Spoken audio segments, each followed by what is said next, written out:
बोला मैं घुस इसीलिए थोड़ा दिन लगा देखिए यही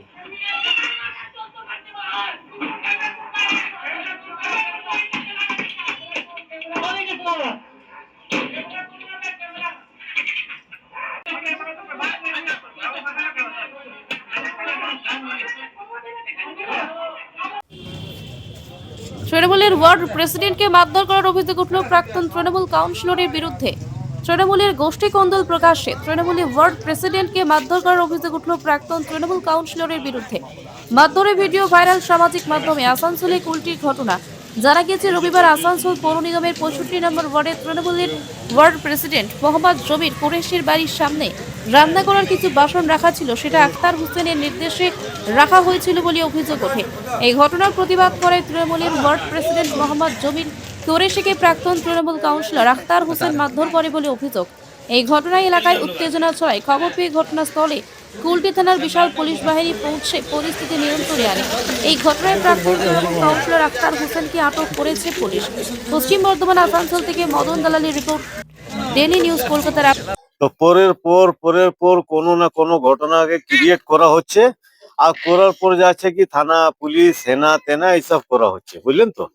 আজকে তো আমি যখনই খবর পেলাম আমার ওয়ার্ড প্রেসিডেন্ট আমাকে ফোন করলেন কি আমার দরজার কাছে হান্ডি মান্ডি আর ড্রাম ফার্ম রাখা আছে, কারা কার আছে আমি জানি না, তো আমি জিজ্ঞেস করুন কে রেখে গেছে। তো জিজ্ঞেস যখন করা হলো সাহিদ বলে একটা লোকে, তো বললো না আক্তারদা বলেছে এখানে আমি ডেক চালাবো খিচড়া করবো। তো আমি বললাম এখানে কেন করতে যাবো, ঘটনাটা এটাই। ওই হান্ডি যে রাখা হয়েছে তারপরে আমি দেখলাম কেউ সরাবে না, একটা ক্রিয়েট হবে, ঝামেলা ক্রিয়েট হবে। আমি তারপরে আইসি সাহেবকে আমি কল করেছি, আইসি সাহেব এমন এমন ব্যাপার আছে, একটু চেষ্টা চলছে, এখানে ঝগড়া লাগাবার ঝুট ঝামেলা হতে পারে, আপনি একটা দেখুন। আইসি সাহেব বললেন আমি দেখছি। তারপরে কিছুক্ষণ মধ্যেই পুলিশ গাড়ি চলে এসছে। আসার পর যাচ্ছে কি পুলিশ নিজের হিসাবে ওই যা জিনিসপত্র ছিল এখান থেকে সরিয়ে দিয়েছে। সরাবার পর আমি ভাবলাম কি মামলাটা শান্ত হয়ে গেছে, আমরা এখানে বসে কথাবার্তা করছিলাম। তারপরে দেখছি হঠাৎ মোটামুটি 70 থেকে 80 জন হঠাৎ লাঠি, তো আরামস, পেট্রোল বাম হাতে ছিল, হাতে বোতলে পেট্রোল নেওয়া ছিল, চোখে দেখা পুলিশের সামনে এই অ্যাটাক করা, এটা কি আছে?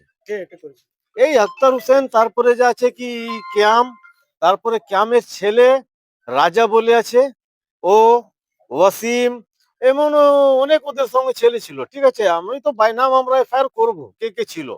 ওরা হঠাৎ করে লাস্টে আমাদের এখানকার পাড়ার লোকজন তো পুরো রেগে গেছে।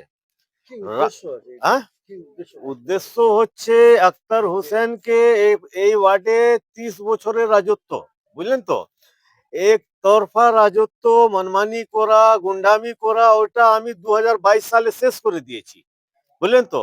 সেটা ও ডাইজেস্ট করতে পারছে না। আক্তার হোসেন টিএমসি তে ছিল, কিন্তু আমি ওকে ইন্ডিপেন্ডেন্স থেকে হারিয়ে দিলাম। হারার পর পার্টি আমাকে অ্যাকসেপ্ট করলো, আমি টিএমসি জয়েন করেছি। জয়েন করার পর আমি টিএমসি কুলটি ব্লক মাইনরিটি সেলে ব্লক প্রেসিডেন্ট হয়েছি। নিশ্চয়ই আমার পারফরমেন্স কিছু আছে, তবে তো পার্টি আমাকে নিয়েছে।